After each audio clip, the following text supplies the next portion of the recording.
Next है हमारा example number 1 of article 7.21।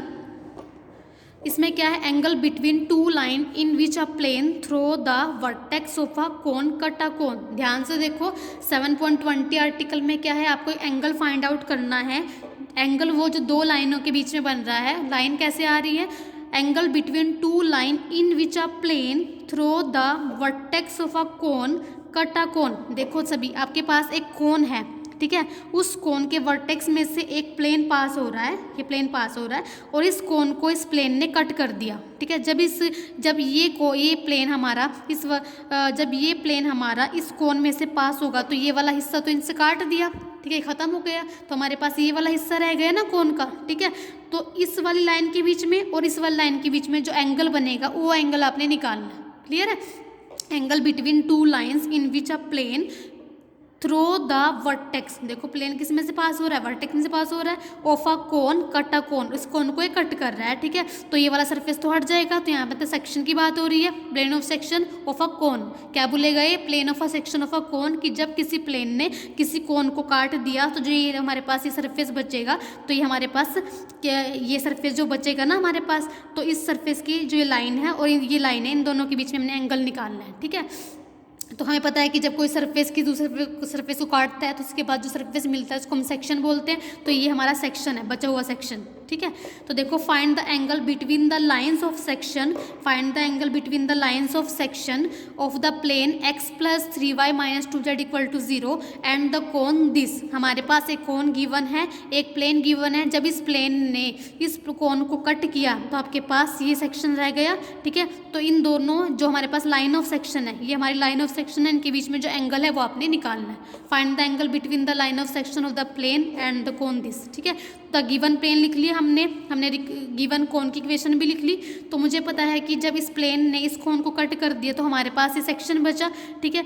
तो यहाँ पे इन दोनों लाइनों के बीच में मुझे एंगल निकालना है। तो मैं फर्स्ट इन दो लाइनों में से, ठीक है, किसी भी एक की जनरल इक्वेशन कंसीडर कर लेती हूँ। इस केस में आपने जो जनरल कोन का वर्टेक्स लेना है ना, वो हम क्या लेते हैं, ओरिजिन ही लेते हैं, ठीक है। इन केसों में जो हम वर्टेक्स लेंगे ना कोन का, वो जो ओरिजिन ही लेंगे। तो मैं सबसे पहले क्या काम कर रही हूँ, इस लाइन की इक्वेशन कंसीडर कर रही हूँ, general equation of a cone, sorry general equation of a line जो हमारे पास ओरिजिन में से पास हो रही है, और इसके डायरेक्शन को साइन में LMN कंसीडर कर रही हूँ। Let a line of a section B.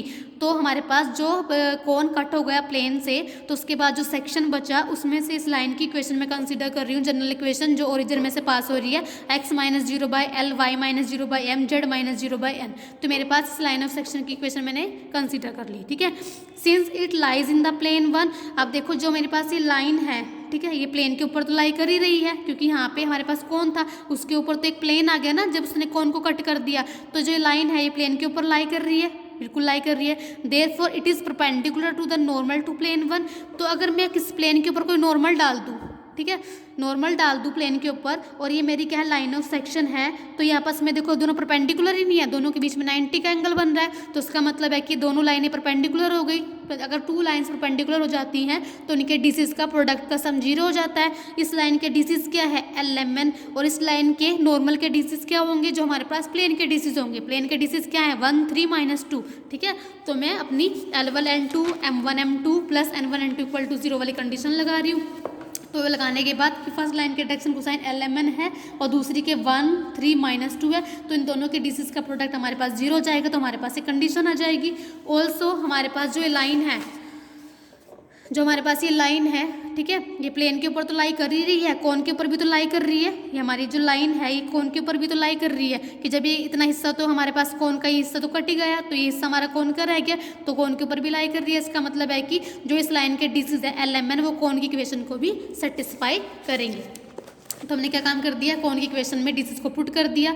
अब मैं क्या काम कर रही हूँ, इन दोनों इक्वेशन का यूज़ करके किसी एक को एलिमिनेट कर रही हूँ LMN में से। तो मैंने यहाँ से n की वैल्यू निकाल दी, देखो मैंने निकाल ली हुई है, उधर से पॉजिटिव हो जाएगा, n की वैल्यू निकाल के मैंने यहाँ पुट कर दी, ठीक है। सिंप्लीफाई करोगे तो आपके पास L और M पे 2 कंडीशन आ जाएगी। हमारे पास सिंप्लीफाई करने के बाद 6 LMN = 0 आ रहा है, तो इसका मतलब या तो L 0 होगा या M 0 होगा, दोनों भी 0 हो सकते हैं। तो हम एक एक करके कंडीशन लगाएंगे। व्हेन L = 0, जब L 0 होगा तो मैं L = जीरो को इस प्लेन इक्वेशन में रिड्यूस कर सकती हूँ, L plus 0m plus 0n, क्योंकि तो जीरो ही है तो L इक्वल टू 0 कंडीशन बन जाएगी। और दूसरी मेरे पास प्लेन इक्वेशन ये गिवन है, इन दोनों को क्रॉस मल्टीप्लिकेशन सोल्व करने के बाद L और M की वैल्यू आपके पास 0, 2, 3 आ जाएगी। ठीक है, therefore direction cosine of one line section are proportional to, क्योंकि हमारे पास एल एम एन क्या है, डायरेक्शन कोसाइन है ना, जो सेक्शन वाली लाइन है, तो उसकी डायरेक्शन कोसाइन हमारे पास 0, 2, 3 आ गई।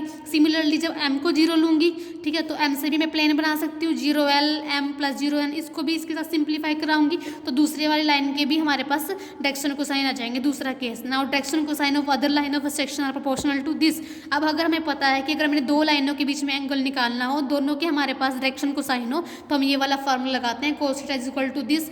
तो a1 b1 c1 first line के डायरेक्शन को साइन और a2 b2 c2 दूसरी वाली लाइन के डायरेक्शन को साइन। ठीक है, तो यहाँ पुट कर देंगे, नीचे आता है समीशन में a1 का स्केयर b1 का स्केयर c1 का स्केयर a2 का स्केयर b2 का स्केयर c2 का स्केयर, सारे वैल्यू पुट कर देंगे, थीटा आ जाएगा हमारे पास angle between two line of a section.